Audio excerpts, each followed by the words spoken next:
Hello! Hi, friends! Welcome to the comedy show tonight. It is so nice to meet you. Hello, hello, hello.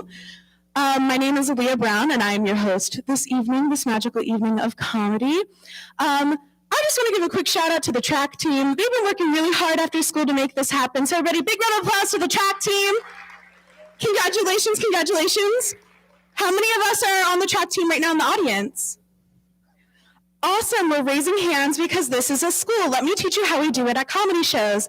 When I ask you a question, or anybody else comes on stage and they ask you a question, and they're like, hey, how many of you are inside the theater at Binghamton High School? You all clap. Clap, clap, clap.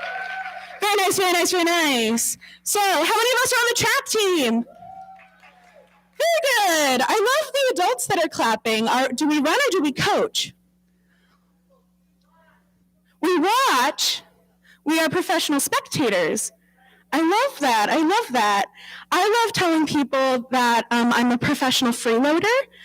It just sounds a little bit more palatable than comedian. A lot of people don't get it, but either way, they know I'm living with my parents, right? That's it. Awesome. How many parents do we have here tonight? Nice, nice. So we did all of the driving this evening, right? All the coordinating. All of the snacks to the track meets. Incredible. Thank you. Round of applause for the parents. Very nice. Very exciting. Well, I'll get things kicked off by telling you a little bit about me. I am what experts call broke. It's just a little broker than broke. Again, I told you, don't make a lot of money being a professional freeloader. But I'm also very annoying, so I do have to tweet about it constantly. And what I didn't realize that by doing this was me just like throwing blood into the shark-infested waters of Twitter, because that's where all the sugar daddies are. They just send out all their bots to your DMs to be like, hey, let me help you. Hey, let me help you. It's like, oh, whoa. Thank you, older gentleman. Nice to meet you.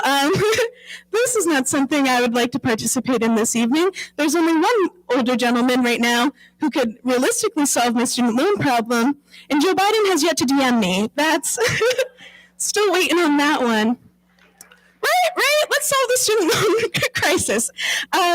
So I can move out of my parents' basement. Very cool. It's hard dating from your parents' basement. I don't know if we've tried this.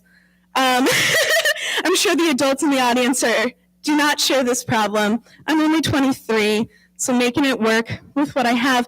But it's hard to lure people to the basement because like every movie they've ever watched has told them not to. And there's nothing that I can say to convince them otherwise. Like, hey, baby, you want to like come downstairs and we can like chill in my bed and listen to my parents get a divorce upstairs? That's really sweet. Like, it's nice to like start a relationship while one crumbles above you. That's good inspiration.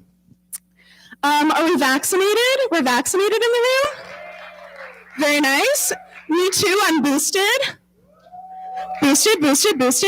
The first thing I did when I got vaccinated was I went to New York City because I just wanted to test the efficacy in real time. Just jump right into the cesspool, see what happens. So far, so good. Haven't had COVID ever. Knock on wood. But when I was in New York City, I was walking down the street, minding my own business, and that's when I got catcalled. So New York's back, baby! Business as usual! Yeah, I got catcalled. And I've been catcalled before. Usually I just like take the memory of the moment and then throw it in the vault, right, for a therapist to sort out later. But this one, I feel like, is going to take me longer than usual because I'll never be able to forget what this guy said to me. He whistled at me, my mistake to look up, right? We just keep on walking by. Good lesson for the teens in the audience. You walk past. Don't do what I do. You walk past. But he whistles at me, and I look up at him, and he goes, "Dang, girl, you look like you could eat a lot of cornbread." How did he know? What gave it away? I wasn't even wearing my I Heart Cornbread t-shirt that day. That was crazy. I couldn't fathom why another human being would look at another human being and say that. And again, I'm annoying, so I have to tell all of my friends about this just over and over again. And every time, they were like, "Oh, don't worry. He meant it as a compliment." I never once took that as an insult. Not once did I take that as an insult. Every 4th of July, we all gather around our TVs and we watch one Joey Chestnut eat 1,012,000 hot dogs. We cheer and we're so happy, yay. Why can you not offer me the same energy in this hypothetical cornbread situation? Why? I was happy. I took that as a badge of honor. I wanted to let everybody know. But I still was racking my brain. Why would somebody say this? And I think I got it. I think he was at home buying groceries online, as many of us have had to do during the pandemic. Shout out to Instacart. Let's clap it up for Instacart. Woo! And we're so good at clapping, guys. I love you. He was making his typical order of 10 cases of cornbread, as one does. And his finger slips. 10,000 cases of cornbread are coming to the apartment this afternoon. And he needs to get rid of them. His roommate is so mad at him. And he's just pacing. What am I going to do? And then it hits him. We take to the streets. That's where I come in. I was the person on the street that day who looked like I could eat the most cornbread. Which, if that's not a compliment, I don't know what is. It's my new favorite thing to tell people. Hi, I'm Aliya. I'm your host this evening. And I can eat a lot of cornbread. Just invite me, properly. Don't yell it at me on the street, guys. So I declined the cornbread invitation, so sad, and I yelled back up at him, "I have a boyfriend," which is a lie, but he didn't need to know that, right? A lot of my friends are dating, and I try to get them to leave their boyfriends by offering them random celebrities that they should think about instead, because that's what I do, just daydream about. One day, Zac Efron will walk into the room, and then I'll say, "Bye, guys. I have to go. I have to leave you all for this man. I saw Hairspray once. It looked attainable." So I want my friends to leave their boyfriends for these celebrities, so that way I'm not the only sad single friend. And so I'm like, "Oh, name a couple of celebrities that you think you'd like, that you'd leave, your boyfriend for." Turns out they're great at making bad decisions, and they're all named Chris. Why are all these male celebrities named Chris? We look like we love Chris. Which Chris do we love? Chris Pratt. Who do we love that's Chris? Your name's Chris? A plot twist I did not foresee. I mean, statistically speaking, at least 3 of you are also named Chris. Yeah, there we go. All right, all the Chris's, put your hands up. Yep, all right, we got them. There's our 3. Everybody clap it up for the Chris's. Sorry, next time I'll make fun of the Ryans. None of them are here, surely. But yeah, they won't play this game with me, which is really frustrating. So then I started speculating, trying to get them reeled in more, and I was like, so if we have these lists of celebrities that we would leave our hypothetical spouses for, right? Do you think celebrities keep a list of regular non-famous people that they would leave their spouses for? Just something to think about. And my friends were like, "No, of course they don't, because every regular human that they have in their lives, they pay to hang out with them," which is very true. Kind of sad. But then I was like, no, I bet you it happens at meet and greets, right? So we got Chris Pratt. He's at the meet and greet, right? He's signing. And a beautiful woman, Ashley, she comes up. She wants to we have an Ashley. Hi, Ashley. So, Ashley, you're coming up, you're meeting Chris Pratt, right? And he's like, "Wow, Ashley. Is that like a L-E-Y situation, or is it like L-E-I-G-H? What are we working with, Ashley?" And then you're like, "It's actually Ashley with 2 E's. Am I right?" Yes! Bye, everyone. I'm right. Ashley with 2 E's. E's. And then Chris Pratt's like, oh, okay, Ashley with 2 E's. And he signs it, and then he hands you back the photo of his own face. Very wonderful. You're going to keep that forever. I love it. And then he takes out his own list. He's like, Ashley with 2 E's. Mm-mm-mm. Yeah, I just foresee that that's how these famous people are getting those lists. That's incredible, Ashley with 2 E's. Very nice to meet you. And you're friends with Chris? Do you run track together? No. Chris, what do we do? Yeah, you're one of the Chris's. Chris number 2, what do we do? You deal at the casino. Round of applause for our dealer. Very nice. Ashley with 2 E's, what do you do? School counselor. Clap it up for the school counselor. This has been a very hard year for you. Wow. Incredible. And are you guys friends?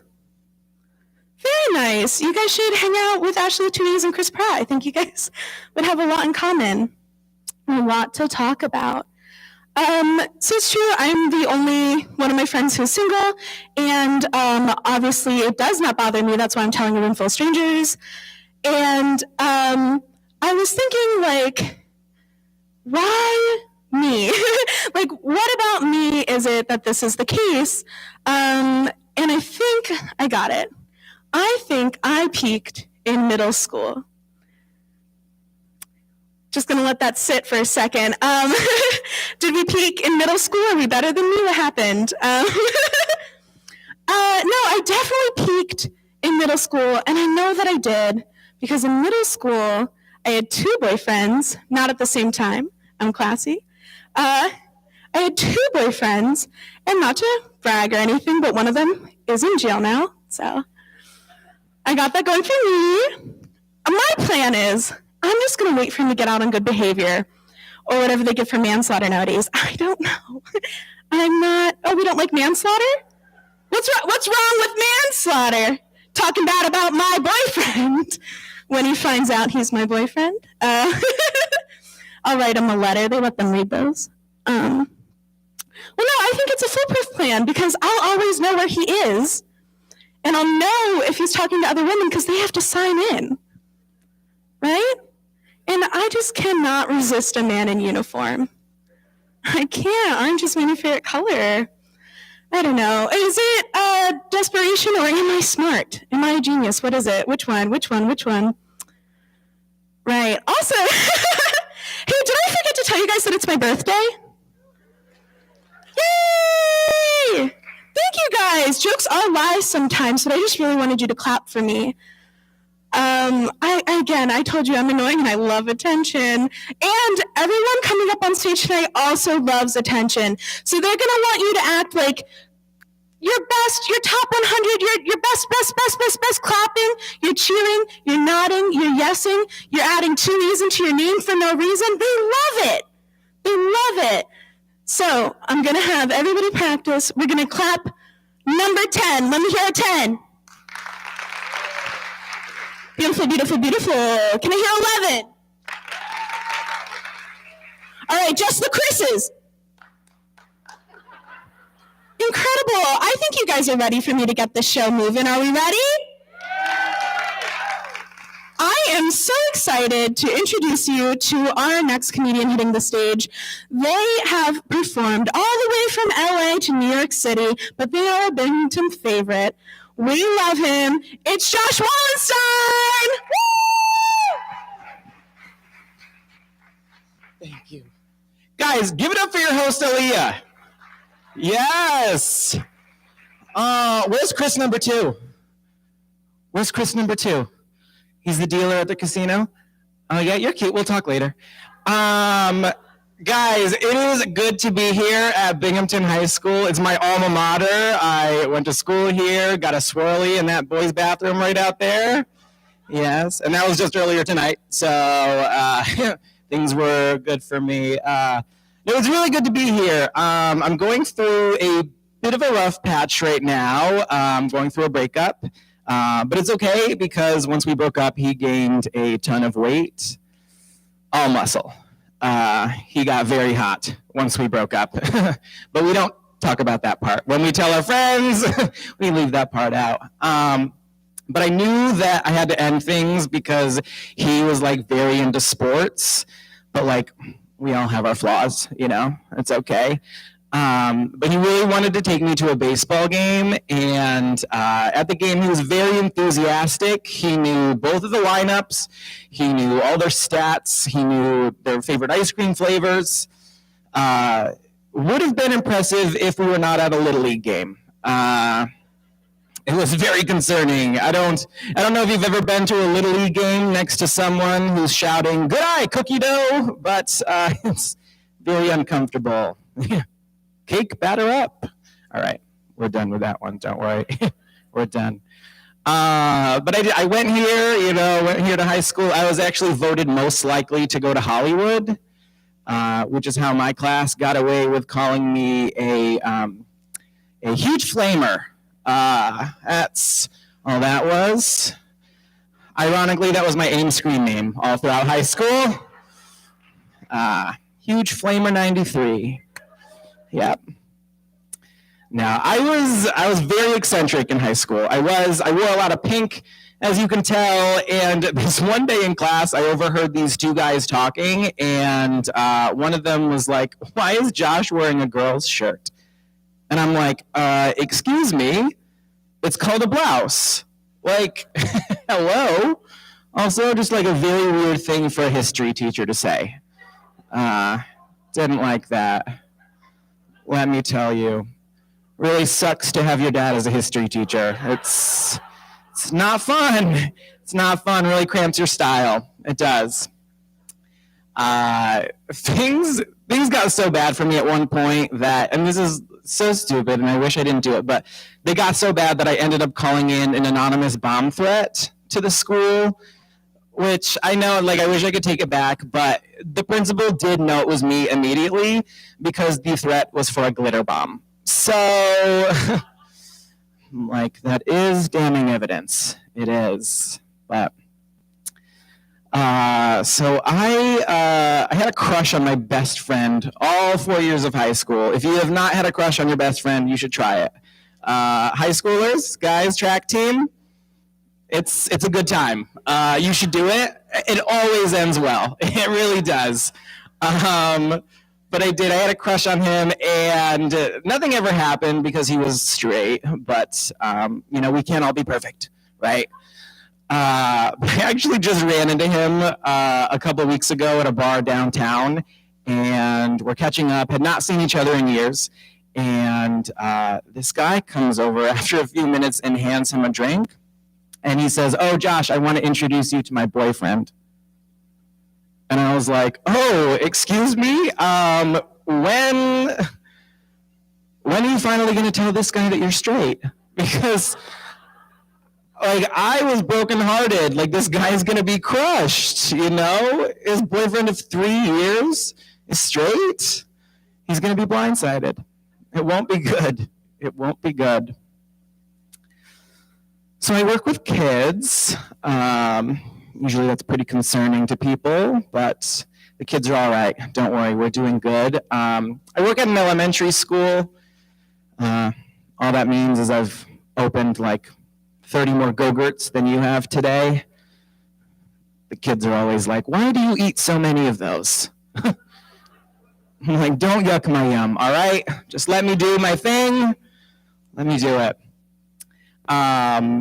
Every day I park across the street from the school in a church parking lot, and every morning, right when school is starting, there's an AA meeting happening at the church. So I'm always about an hour late to work. Completely unrelated, completely. But when you think about it, though, like AA, not that different from an elementary school, Like everything takes at least 12 steps. The reward system is chips, and everyone's just pretending to be sober. Kids are just stumbling through the halls. It's wild. It is. But I started as a substitute teacher, and when you're a sub, the kids, they like to mess with you, And this one girl came up to me one day. She handed in a math worksheet. And at the top, where you write your name, she wrote poop. She got me good. She got me real good. Except her P's were backwards, so it actually said 9,009. But in her defense, 9,009 was one of the answers on the worksheet. She did not get it right. She did not. She wrote 933. All right, that's P backwards. All right, I guess no one here ever typed anything inappropriate into a calculator before. Oh, keeping it classy, BHS. Sure. Pre-pandemic, I was living in Los Angeles. I was pursuing comedy, acting, men, anything I could do to land a role, really. I knew things were going downhill when I auditioned for a community theater production of Fiddler on the Roof, and I was cast as the roof, and I missed several of my cues. It was not a good look for me, not a good look. But while I was there, I was seeing this guy, and he was very cute, very adorable. He was just my type. He had a bit of a lazy eye, which is perfect because I am a bit lazy. So we were really a match made in heaven. But when we went out on our first date, he told me he worked in healthcare. And I was very excited about that. I'm like, oh, are we a doctor, a surgeon? I'm like, you're probably a nurse. But he told me, he said, no, I actually work, I perform autopsies. I'm like, oh, don't we think it's a little bit misleading to say that we work in healthcare when we're staring at dead bodies all day? Like, I don't know. I feel like that's like if someone said that they were in the NBA, but they're actually just like mopping the sweat off the court at the end of the game. I'm like, these are two very different things. I don't know. It'd be like if someone said that they were a veterinarian, but they were actually a taxidermist. Like, two very different experiences here. They are. When I moved out to LA, me and my dad, we drove out together. And when you get to the California border, they stop your car at this checkpoint, and they check to make sure that you're not trying to sneak any produce into the state that might contaminate all the fresh produce that they're growing there. And when we pull up to the checkpoint, my dad, he rolls down his window, and he leans over to the officer, and he says, officer, I should let you know, I've got one fruit in the car right over here. I'm like, yep, and I've got one soon-to-be vegetable right over here. So glad that we're on the same page there. I'll leave you guys with one last thing. The other day, I was at Starbucks. I was just killing some time, and I'm killing some time. Sometimes I'm on Grindr. You know, it's legal. Sometimes it happens, you know? But this woman, she was sitting right near me, and she leans over and she says, can you not do that now? My grandma is right here. And I was like, oh my gosh, ma'am, I am so sorry. But she is not my type.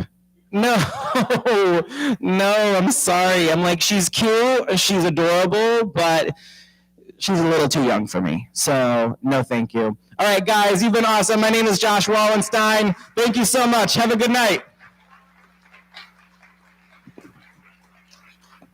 Keep it going for Josh, everybody! So good, so good. I love it when people talk about high school then. So sweet. I'm so excited to bring up our next comedian for you guys this evening. He is a former contributor for the David Letterman Show. Yes, yes. Also another Binghamton favorite. We love our comics here in Binghamton. Everybody, big round of applause for Bill Lake! Woo!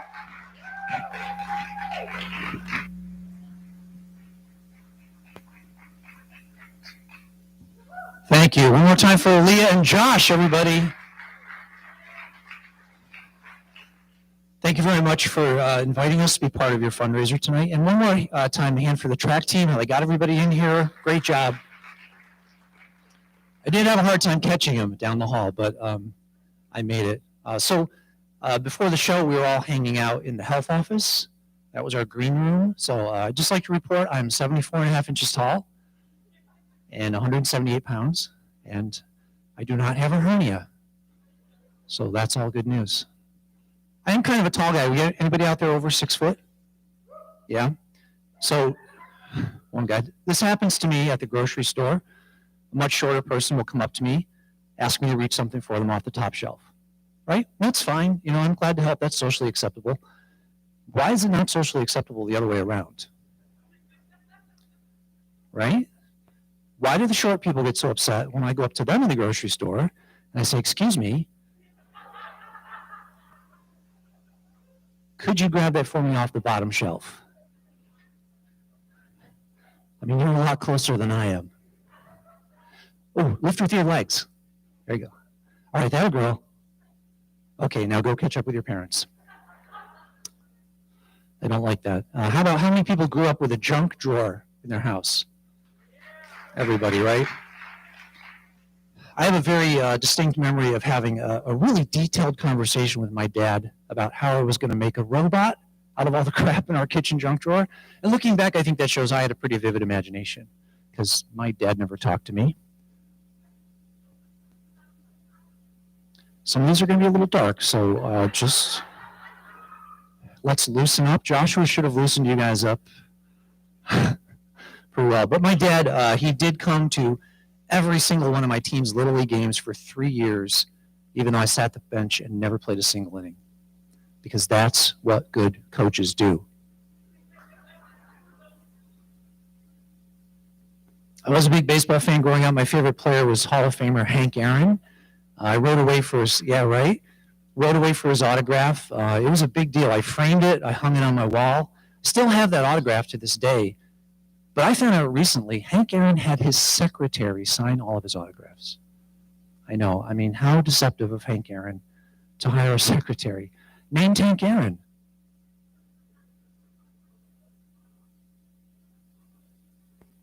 Weird.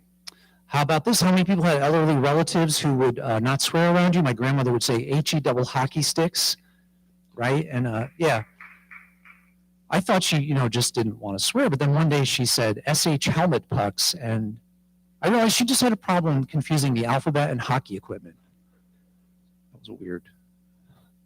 My other grandmother was Irish. She was one of those cliche Irish people. Her first response to any problem was make a nice cup of tea. She lost a lot of patients in the ER. As my grandfather got older, he couldn't stand without using this beautiful oak cane that he had hand-carved himself from a piece of wood on his own land. And at one point, there was an ugly family fight over who would get that cane. Caused a lot of bad feelings. But I think the worst part was seeing my grandfather fall over.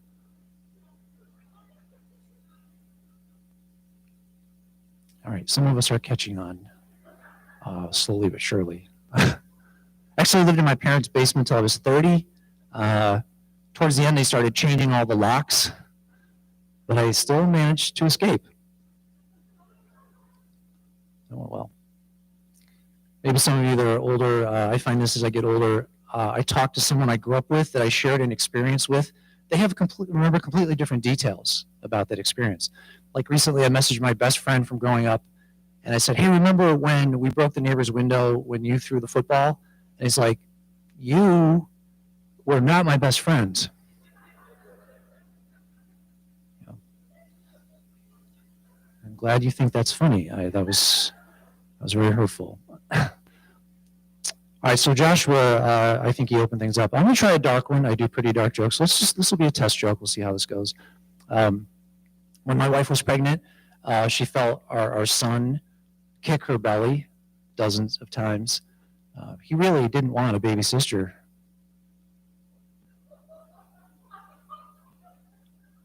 Okay, too far. That was, all right, we'll dial it back. That's fine.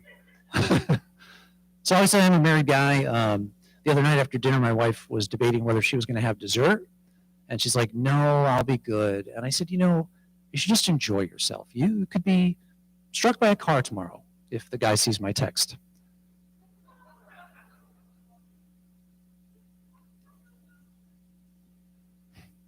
My wife starts accusing me of kicking her in my sleep, and that's just not true. I'm awake every time. Getting some ideas down here, the married couple. She keeps me awake every night with her snoring. I got so desperate I bought a box of those foam earplugs, but they didn't work. She just coughed them right back up. Back when I was in college, I was out at a bar with my then girlfriend, and this big guy bumped into her and spilled his beer on her and just went, watch it, and then laughed and walked away. And, you know, that was it. He just got away with it. And I felt so bad about that. The very next day, I signed up for a jiu-jitsu class to find a tougher girlfriend.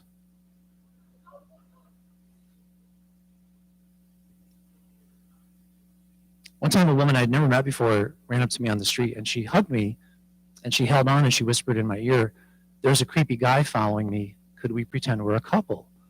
And I was like, oh, yeah, of course. So we both took out our phones and ignored each other. He just walked right by. It worked. The other day, I got an email asking me if I wanted to sign up for a word of the day from Merriam-Webster. So I clicked subscribe. And then the first 5 days, the words I got were dork, buttface, twerp, nimrod, and doofus. That's when I remembered Merriam-Webster was a girl that used to pick on me in elementary school. That was weird. I hate embarrassing myself in public, despite the fact that I do stand-up comedy. But the other day it happened at the grocery store. I was using the self-check scanner incorrectly. Apparently they can't even detect athlete's foot. That's a little gross. It's a little gross. I apologize if you're at Wegmans that night. My doctor did tell me recently that it is perfectly healthy for me to have a glass of red wine before I go to sleep. So I'm up to 6 naps a day.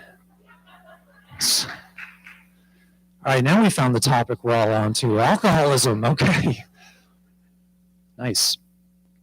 Yeah, it's a big week for me, a huge breakthrough at therapy when the group figured out I'm not a therapist. I do have openings at 4 o'clock on Thursdays now, if you're interested.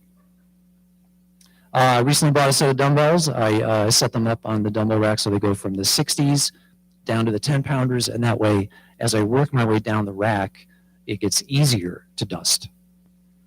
So that's working out pretty well. You ever hear these stories about people that experience a momentary burst of extraordinary strength and they're able to lift the back end of a car because someone's pinned under it? And I thought, why can't we experience that kind of strength all the time? I guess eventually we'd run out of people to pin under cars. We're still not sure about some of the dark ones. This is very interesting. Sincerely, though, if I had one wish to accomplish any one thing with my life, it would be discover a cure for cancer. Because if I could accomplish that, it would change my brother's life, because he has always thought he's better than me, and that would show him. All right. Well, we're here at school. I thought I'd bring this up. You guys ever hear Leonardo da Vinci used to write in his notebooks backwards to keep people from stealing his ideas? Especially his chief rival, guy who doesn't own a mirror.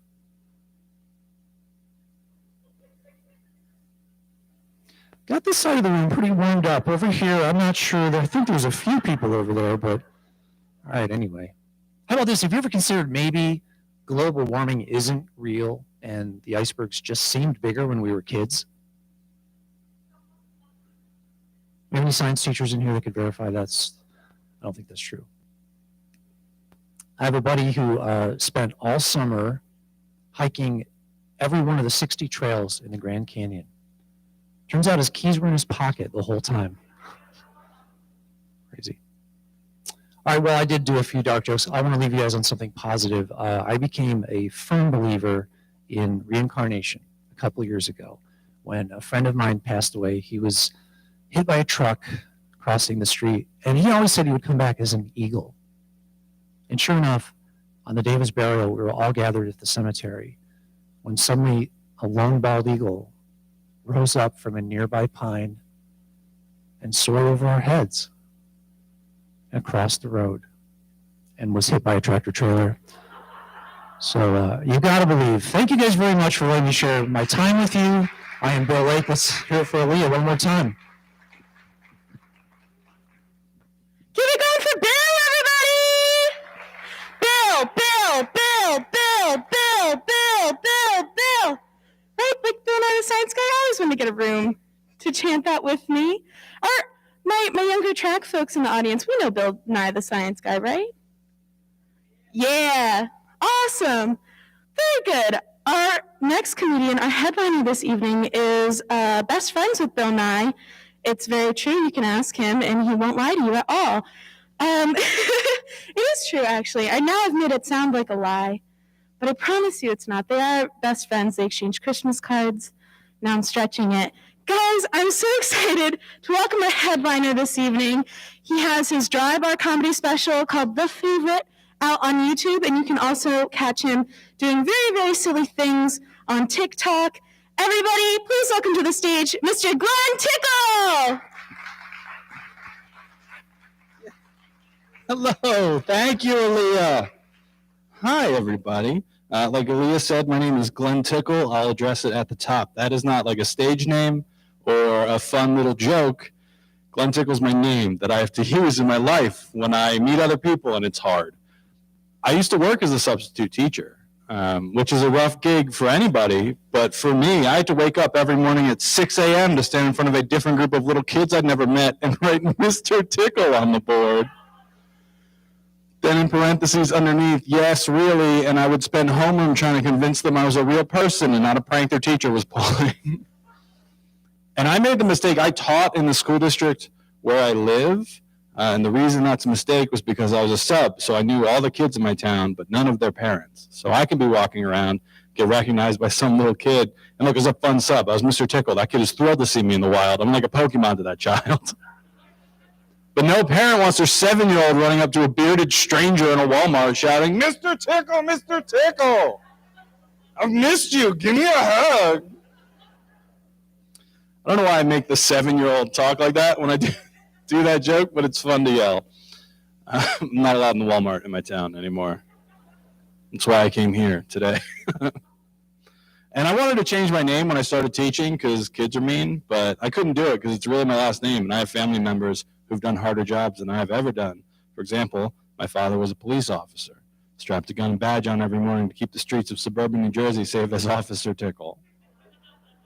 Which, that's hard for him, sure, obviously, but that's got to be worse than anybody you arrested, right? You can't tell your cellmate you got busted by Officer Tickle. They're going to think you got arrested on Sesame Street. They're not going to take you seriously out in the yard. It's really going to hurt your street cred, I think. He didn't even have it the worst. My sister did, because my sister joined the Army, and my sister was Private Tickle, which I know feels like something I shouldn't be able to say in a high school auditorium. But look, until my sister joined the Army, nobody ever put those words in a sentence together before, so it doesn't mean anything. Whatever you guys are picturing right now is your fault, not mine. I never saw my sister work harder than when she was in the military trying to get to the next rank until she found out the next rank is private second class. And that just sounds like a worse version of whatever you guys were picturing when I said it the first time. Got a Private Tickle. How was it? Second class. It wasn't. I saw my sister over Thanksgiving, and she's like, I wasn't trying to get to private second class. I was trying to be Specialist Tickle. I'm like, I don't know why you think that sounds better. That just sounds like a very specific request that not everyone's willing to accommodate, quite frankly. I've been doing comedy for a long time now, and I'm worried that it's my only marketable skill, like that I can't do any other jobs at this point. And I realized the other day that I'm a pretty good salesman because I'm married and have 2 kids. I've passed my name on to other people on purpose. And when your last name's Tickle and you want to get married, it's a bit of an uphill battle. I had to get a ring, get down on one knee and look a very beautiful woman in the eye and be like, hey, baby, listen. I don't even know the last name that no one makes fun of, but if you'd be willing to change it to a verb that means to touch a body part lightly so as to excite the nerve endings, causing laughter, uneasiness, or spasmodic movements, and doom any future children to a life of ridicule, You make me the happiest man in the world. She hyphenated, which, like, I'm fine with, but it does now just looks like she writes her name minus my name, and that's a little hurtful. I want to be clear. I told her when we got engaged, I was like, you don't have to do this. You don't have to do this to yourself. I don't expect you to take my dumb name. And she's like, she was traditional. She wanted to do it. And she's like, besides, I got made fun of because of my name growing up. My wife's maiden name is Rath, R-A-T-H. She's like, I get called Grapes of all through high school. I was like, look, you sound like a professional wrestler. I'm a cartoon character. We're not the same. Don't compare our struggles. And like I said, I have 2 kids now. And when my wife was pregnant with our first kid, we were coming up with names because you have to. And my suggestion was Circus Trapeze Tickle. Right? It's a fun name regardless of gender. Plus, nobody's going to make fun of my kid's last name being Tickle if their first name is Circus. I'm a genius, right? I'm solving one problem by creating another. All right, by the sounds of it, a lot of you agree with my wife. You're like, don't do that to your kid. We tried. My wife's like, you got to come up with something better. And we really gave it our all. The problem is you're never going to come up with something that sounds cool when you put Tickle at the end of it. So eventually we did just give up, and we named her Tess. All right, about 2.5 seconds for the first one. We'll let the rest of the room get caught up. This is a fun joke for me to tell. There's a slow burn on this one, and I like watching you guys get it individually. The ones that take a while laugh harder than the people who get it right away. I've done this joke a lot of times. I've run the numbers. If it's taking you a little while, don't feel bad. I did this joke at a college in West Virginia once. I know, I was surprised they had them there too. And 2 weeks after the show, a student found me online to be like, hey man, I just got that joke. I mean, you were in college. You should have gotten it way sooner. I'm pretty sure you told me you were pretty mad when we met after the show. You should have gotten that one immediately. We didn't really name my daughter Tess Tickle, by the way. That's just a joke. Sometimes I forget to say this part, and people get genuinely upset with me. They're like, how dare you? I did. My kids are named Amelia and Olivia. No fun joke there. We just named them after Doctor Who characters, and that's how nerds name their kids. Be a good name if we had twins, though, right? Because there'd be 2 of them. All right, moving on. Sometimes that joke's longer, but tonight we're going to leave it. We're going to leave it right there. Like I said, I used to substitute teach. I did it for years, and I did a show in my hometown a couple months ago, and afterwards, an adult woman came up to me, and she's like, I had you as a sub. And I was like, but you're a grown? I only taught children. I don't know. And she's like, yeah, I graduated, and she's like 11 years ago. And I was like, old. I felt like I aged 100 years in the 5 minutes I was talking to this woman. Because like I said, that joke where I get recognized by little kids, I expected them to like be about this tall. Because I worked as a preschool science teacher a lot. For like almost a full school year, I was a preschool science teacher. And every time I say that, people are like, preschool science? What are you going to teach preschool kids about science? Anything I want. They're 4 and don't have any education. It's the easiest job I've ever had in my life. I'm tall and have a deep voice. They believe every word out of my mouth. It was fantastic. I had to teach them about the planets the one day, so I told them that Pluto used to be considered a planet, then it got downgraded and it's not considered a planet anymore. Then I told them the same thing about Alderaan, which is the planet the Death Star blows up in the first Star Wars movie. So now a bunch of little kids in New Jersey think the Death Star is real, and that's why Pluto's not a planet. So it's probably better for everybody that I just do this now. It does. I'm not gonna lie. It does feel a little weird telling jokes in a high school auditorium. Because like a lot of people have like stress dreams about their job. This is my job. And I also have stress dreams about like still being in high school, but as an adult where I'm like, I don't belong here. This is both of those at the same time. It's a little unsettling. Also, I've driven literally 3,000 miles in the past week, driving around everywhere doing shows. So I am exhausted and I'm not 100% sure this is not a weird stress dream. So I mean, it's going fine, so it could be scarier, I think, if it was a bad dream. I have 2 kids, like I said. My wife and I wanted 2 kids. We have 2 kids. We're done. And people say, like, you never know. You never know. We know. We're adults and can make decisions about our lives, but thank you.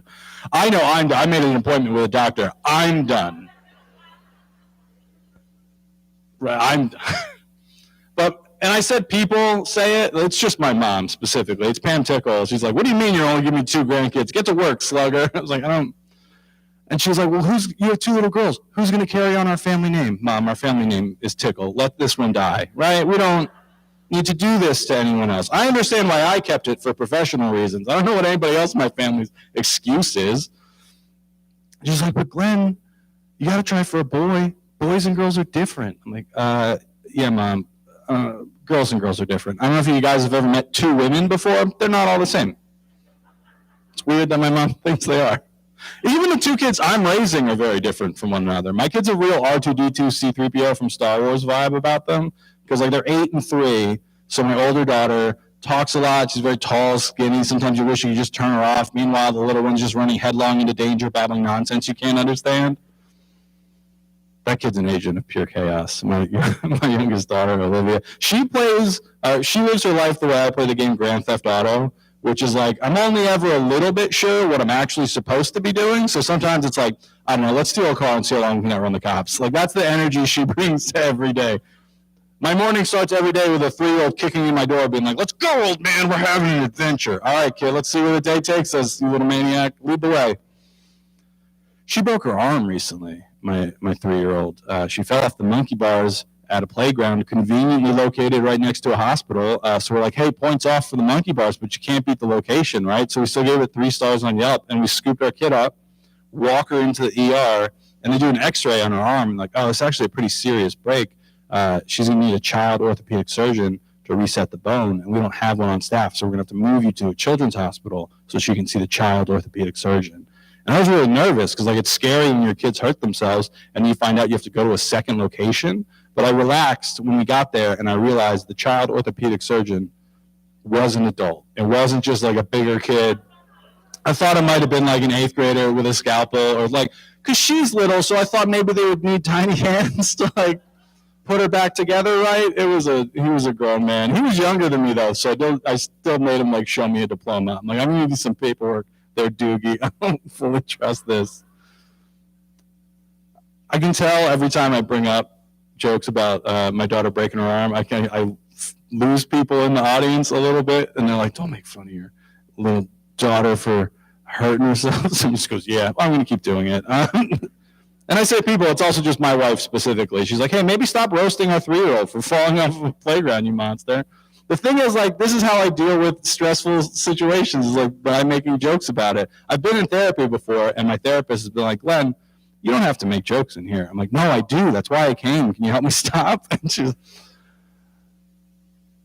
I was making jokes the whole time we were in the hospital too, and my wife's like, hey, stop. And I'm like, I can't. If I don't make jokes about this, I'm going to snap, not unlike our daughter's elbow. Thank you. That is a perfect joke. And the day we got home from the hospital, we were in the hospital for 2 days. And look, if you feel bad that I'm making jokes about my daughter, she had a cast on for 3 weeks. She got it off. She's perfectly fine now. Meanwhile, I accidentally kicked a stool on stage back in August, and my ankle still hurts. So if you're going to feel bad for anybody, it should be me and my decrepit 38-year-old body. My 3-year-old's going to outlive us all. But the day after we got out of the hospital, I had to leave to go to a comedy festival in Nebraska because my career is skyrocketing. And I was like, hey, good luck with the arm, slugger. Daddy's got to go to Omaha for 3 days. And the thing is, like, she's 3, so for most of her life now, we've all just been home all the time. So she's like, what do you mean go? You don't go anywhere. Go to the couch, old man. That's where you go. And she was starting to get really upset that I told her I wasn't going to be home for a couple of days. But then my older daughter, who's 8, she steps up. She's like, no, it's fine. He used to do this all the time. He's going to leave for a couple of days, and he's going to come back, but he's going to feel bad that he left, so he's going to bring us presents. And immediately, my younger daughter stops crying, and she's like, well, let's get your bag to the car, bud. You don't want to miss your flight. And remember, I'm pretty into koalas right now when you're shopping for me later. Made her feel a lot better. When I was in Nebraska, I did a show at in a town called Coleridge, Nebraska, for an audience of 197 people, which it's not the biggest audience I've ever performed for. It's not even that impressive of a number until you learn that the population of Coleridge, Nebraska is 197 people. Like, per capita, I'm never going to beat that number. Like, I don't know what the population of Binghamton is, but if it's not 25, I'm a little disappointed in the turnout. I've done a couple shows up here in Binghamton. They've all been delightful. The first time I did a show up here, the guy who booked me, when I get there, he's like, "Hey, thanks for coming all the way from New Jersey. I know what you guys probably think of Binghamton." I'm like, "Let me stop you right there. We don't. I didn't even know this place was here, so he asked me to do this show." All right, good. I did that joke last time I did a show in Binghamton, and they didn't seem to enjoy it as much as you guys did.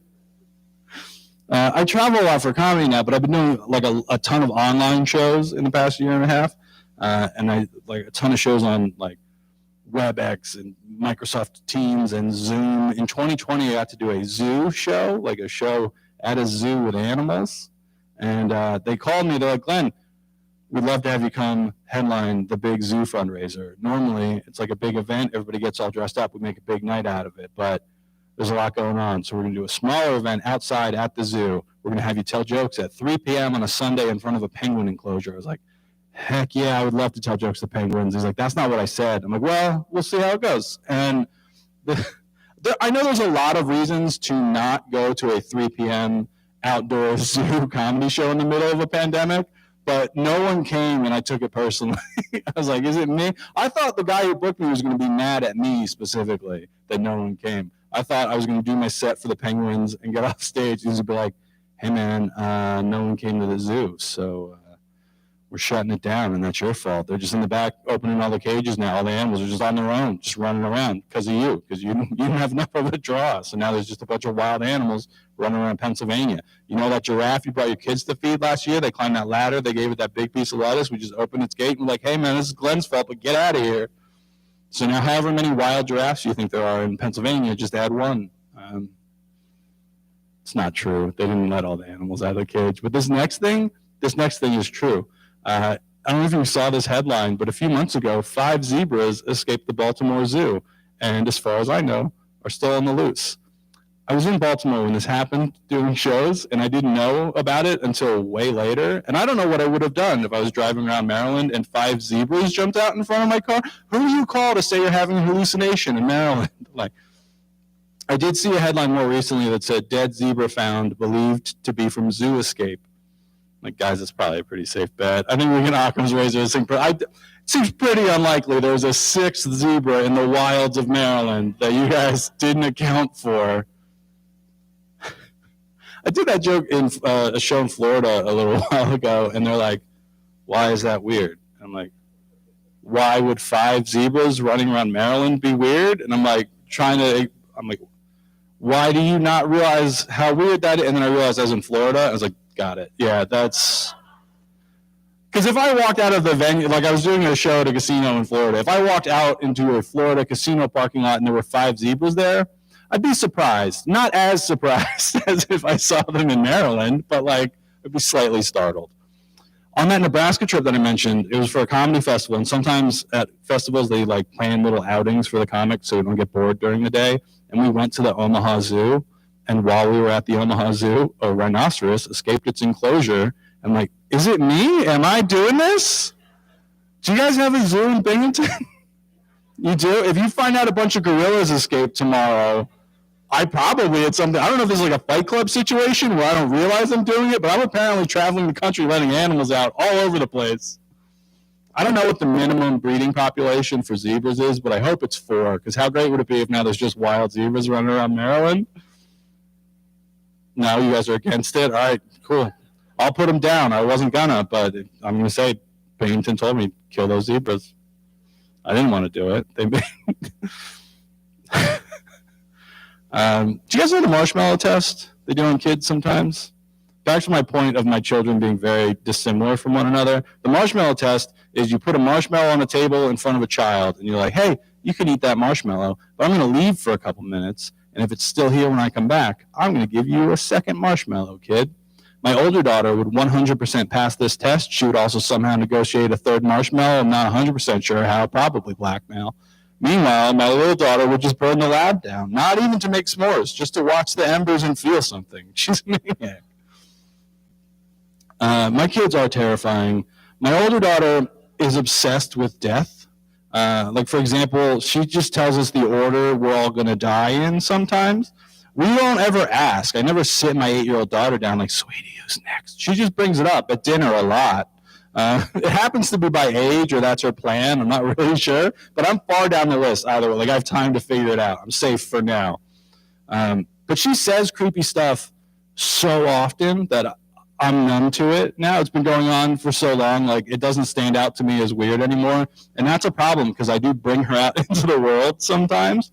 Like, there's this nature preserve by our house that I take my kids to for walks, and they have a ranger station. And there's like a kid's room in the ranger station with puzzles and coloring pages. It's fun in there. She likes it. There's another room that is wall-to-wall taxidermied animals. She loves it in there. So we're standing in the death room, and my little girl's like, Daddy, you see all these animals? So yeah, I do. They're all dead. Yeah, no, I know. But they used to be alive. Generally, that's how it goes, sure. Somebody killed them, took out all their guts, and stuffed them like one of my toys. It's called taxidermy. You know a lot about this for a little girl, and I don't love that you're whispering. Let's get out of this room. So I take my sweet little baby girl by the hand, and I go to lead her out of there. And she stops right at this taxidermied fox that's right at her eye level. She's just looking at its lifeless little doll eyes, and she just goes, Daddy, when I die, I don't want to be stuffed. I'm like, I wasn't gonna. I'll make a note. Let's go. Because like I said, she says stuff like this all the time, so I'm just kind of numb to it. So we go to leave the building, and I'm walking with my kid, and there's a woman who works at the front desk of this place, and as we pass her, my daughter stops, looks her in the eyes, and just goes, when I die, I don't want to be stuffed. I'm like, yeah, well, that's a normal thing for a kid to say. And then I walk hand in hand with a little girl into the woods, which is not a great look for a bearded man approaching 40. We get like 100 yards into our little hike. I was like, oh, sweetie, we need to go back to that building immediately. She's like, did you forget something, Daddy? I'm like, no, but I need that woman to see me with you alive, or there's going to be a search, and Daddy's going to get in quite a bit of trouble. Let's go. I do a lot of jokes about my older daughter scaring me, but now the baby's starting to do it too, so I'm wondering if maybe I'm not the problem. My youngest daughter plays this game that we call nap time. She has this little stuffed bear, and it came with a little pillow and a little blankie. So sometimes she puts the pillow down, and she puts the bear on the pillow, and then she tucks the bear in with its little blanket, and then she makes this snoring sound because the bear has gone to sleep. It's adorable. But she's 3, so she messes it up quite a bit. Sometimes she puts the bear down first, then she tucks the bear in with the little blankie, and then she realizes she still has a pillow that she's not really sure what to do with, so she just kind of slowly lowers it down over the bear's face. And then she makes the same snoring sound as before, which now sounds like the bear's fighting for oxygen. She does it for a while and then stops and looks at me like I'm a witness in a mafia movie. I'm like, I got to stop putting Goodfellas on when I think you're asleep. Clearly some of this is sinking in. No more nap time. You're scaring Daddy.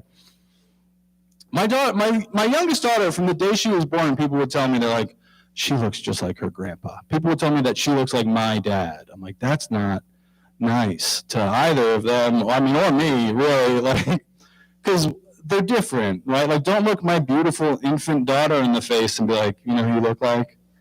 You see that retired police officer who looks a little bit like John Goodman? That's you, little girl. You look like old Officer Goodman. You're such a beautiful baby girl. You look like old John Goodman. It's also not nice to my dad. He's an adult man. They'll be like, sir, you know who you remind me of? You see that little fool stumbling around with no hair and teeth? That's you. I look at that and I look at you. To me, they're the same. The thing is, my daughter is gaining hair and teeth as my father is slowly losing them. So I think on one day they're going to meet in the middle and like look exactly alike. Until then, I sure wish everyone would stop telling you that. I was hanging out with my parents recently because I'm very cool, and my mom's like, hey, I have some of your baby stuff if you want it. And I said, well, it probably won't fit anymore, Mom. I'm a lot taller. And she was, no, for your kids. I was like, oh, okay. And then I thought she meant like clothes or toys. She hands me an envelope, and I open it. It is of my hair and teeth from when I was a baby. And I was like, Mother, why?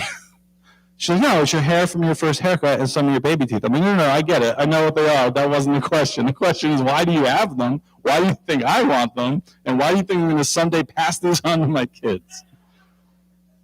Like, you're not supposed to keep baby teeth as backups. I'm not going to get in a fight one day and have to call my mom and be like, hey, do you have any of those spares? Like, I know my adult teeth are significantly bigger than my baby teeth, but I think if we pop 2 or 3 of them in there, no one's going to be able to tell the difference. I said that to my wife. I was like, why did my mom think I want these. And she's like, well, we have some of Amelia's teeth. And I said, why? And she goes, but not all of them. And she's right. Because when my older daughter lost her first tooth, it basically fell out of her mouth into our dog's mouth, and he ate it immediately. And we did have the conversation where, like, in theory, we could get that tooth out, right? But, like, no method. You don't want the tooth at the end of the day. So we're like, forget it, kid, it's gone. And she was really upset because she was looking forward to, like, a present from the tooth fairy. So she made me write a note to the tooth fairy because she was 5 and she couldn't write it herself. So she's, like, dictating this 4-page letter trying to convince the tooth fairy that her tooth really fell out, but that our dog ate it. And we had to do it 4 times because she's like, it's not convincing enough. She's not going to believe it. And the whole time I was like, I'm pretty sure she's going to believe it.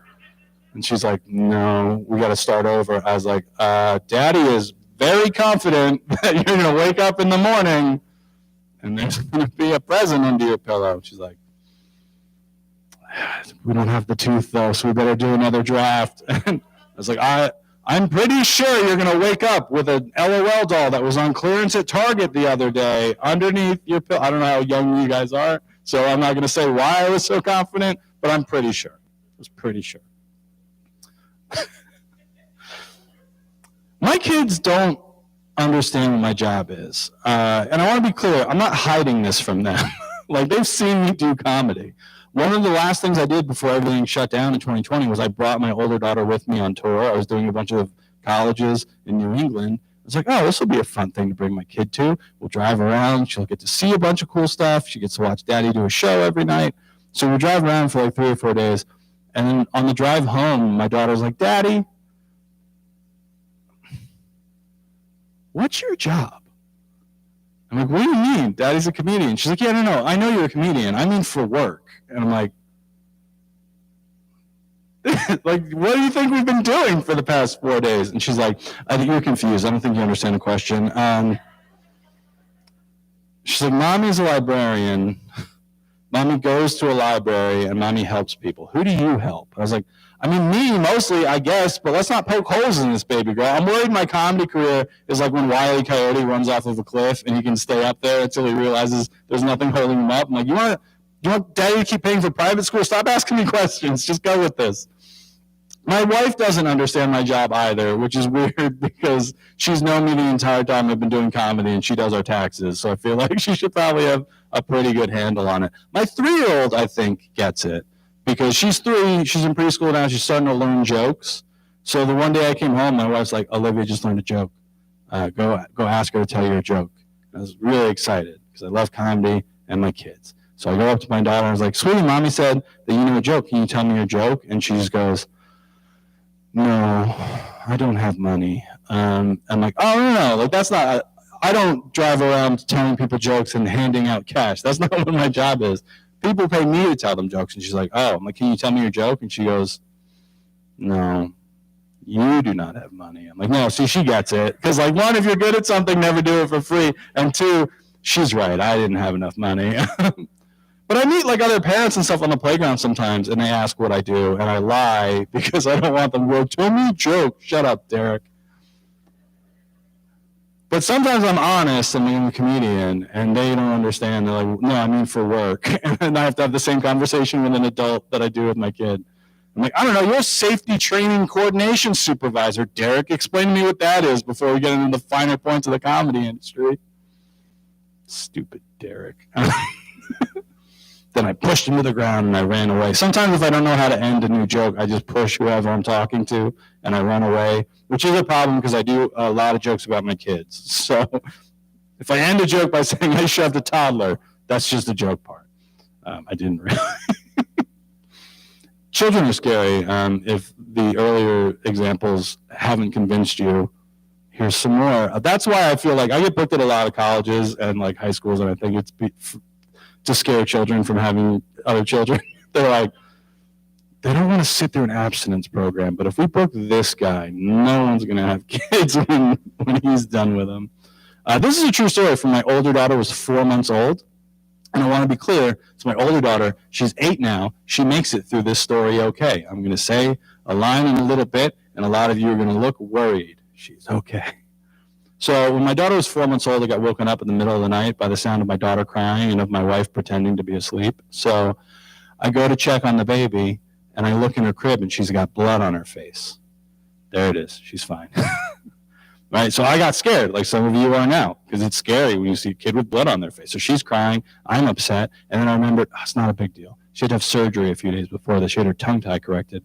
So the thing that connects your tongue to the bottom of your mouth, it's called the lingual frenulum. We're in a school. I'm not going to talk down to you guys. That was a Jeopardy question one time. You're welcome. Lingual frenulum. It's the name of that thing. And I said surgery, but we brought her to her regular doctor, and he did it with scissors off of his desk. He's like, hey, hold that baby real still. Boom, done. Like, you could do it. Don't do it. But if you get home tonight and find a baby lingual frenulum emergency and be like, weirdly enough, I just came from a comedy show. I'm not fully qualified to handle this. Hold that baby real still and get me some clean scissors. Don't do it. But that's all it was, right? He's just like, boop, done. And then he told me, he's like, for the next 2 days, there might be some bloody saliva. It's nothing to panic about, but I thought I'd warn you because you did just watch me jam scissors into your baby's face. I was like, thank you. It's exactly the kind of thing I'm going to forget in a couple of days, Doc. So I remember this. I calmed down. My daughter's still upset. I look in her crib at her sweet little baby blood face. I was like, oh, God, this is the scariest thing I've ever seen in my life. And I go to pick her up out of the crib. As soon as I pick her up, she stops crying. Then she starts laughing. I'm like, that's the scariest thing I've ever seen in my life. That's some nightmare stuff, baby. Don't do that. Everyone right now picture yourself holding a bloody infant that's laughing in your face and no one's sleeping tonight in Binghamton. It's haunted my dreams every day for 8 years. She went through a phase where she decided she had to whisper everything for a while. That was fun. Because I know on paper, like a child's whisper seems like it should be adorable, but there's a reason horror movie trailers end with a little kid whispering you the release date, right? Like, it's creepy and it sticks with you. Like, when that new Halloween movie came out, I'm like, that doesn't look that scary. October 12th. No, you know what? I'm not sleeping tonight, Mike Myers. You did that. Thanks. So I made the mistake. I fell asleep in the middle of the day for a nap right at toddler eye level the one day. So I was on the couch, and I get woken up by my sweet little baby girl leaning in ever so close to my face, just going, it's applesauce time, Daddy. Daddy. Applesauce time. I don't need applesauce anymore, guys. As far as I'm concerned, applesauce is haunted. It's made of ghosts. Because, look, I know the phrase, Daddy, it's applesauce time on its own isn't that frightening. When it's being breathed on you by a toddler as you're waking up, it feels like the last word you're ever going to hear. She has a penguin toy she plays with in the bath, and when she was really little, she used to like splash around a little bit with it, and then she would grab it by its little penguin neck. She'd dunk its little face in the water, and then she'd kick her legs, which I'm assuming is to simulate a struggle. She would do that for a little bit, and then she was perfectly still and looks up at you. I'm waiting for the day she does it and just goes, it's applesauce time, Daddy. Be afraid of my children is the moral of that and many of my stories. All right, I'm gonna end on this before I let you guys get out of here. I got heckled a while ago, which I know you guys find hard to believe because let's face it, I'm great at this. But I was doing a show at a big music festival in Pennsylvania, huge room, hundreds of people, a lot like tonight. And during the show, some guy was just heckling everybody. He's just calling stuff out during everybody's set. And it's a showcase, so it's like a bunch of comics. Everybody's doing 5 minutes. I walk on stage. Before I even start my set, he calls something out. I make a joke about him being drunk. I finish my set, and I go backstage. Probably never would have thought about it again. But I check my phone, and I look on Facebook. I've got like 30 updates on Facebook from that guy. He found me on Facebook to keep heckling me during a show I was now no longer a part of. And I admire his dedication, but it makes him the dumbest heckler in the world because at the beginning of this story, he's a faceless voice in a very big crowd that I probably never would have thought of again. But Facebook works both ways, guys. Now he's Dan Huff from Hazleton, Pennsylvania. I know everything about you, Dan. I've seen pictures of your kids. I know where you work, dummy. So what I do now is I film audiences yelling, screw you, Dan Huff. We love Glen Tickle. And then I send them to him on Facebook as like a fun reminder of our time together. And I have comedian friends who've seen me do this and like, Glenn, you have to stop doing that Dan Huff thing. And I said, why? I checked with the lawyer. I'm allowed to use his real name. He's like, no, because that happened in 2011 and you're an adult man. You need to let things go. I was like, no, never. I will die doing this bit. So on the count of 3, screw you, Dan Huff. We love Glen Tickle. And if you do a good job, I will tell you the part 2 to the Dan Huff saga. Oh, this was the part where if you could hit the house lights for me. So I can see all your smiling faces. That's why. On the count of 3, screw you, Dan Huff. We love Glen, Tickle. 1, 2, 3. I love you guys too. Like this works better when there's like a whole bunch of people, but sometimes Dan needs a win too, right? Like he's like, why did you send me a video of a 20% full auditorium yelling my name? So this is the part 2 because you guys earned it. It is his real name. It really did happen in 2011. I'm really this petty. People ask a lot, they're like, well, have you ever seen him again? And I've not. Like, that doesn't mean he's not seen me, but like he came to one comedy show once, so, you know, maybe he's in another one sometime. And I perform around Hazelden, Pennsylvania quite a bit. But I can't imagine he goes to a show, sees me on the lineup, and at this point he's like, I should go say hi. So I've never seen him again. But after a show once, a guy did come up to me afterwards, and he's like, hey, I'm Dan Huff's brother-in-law.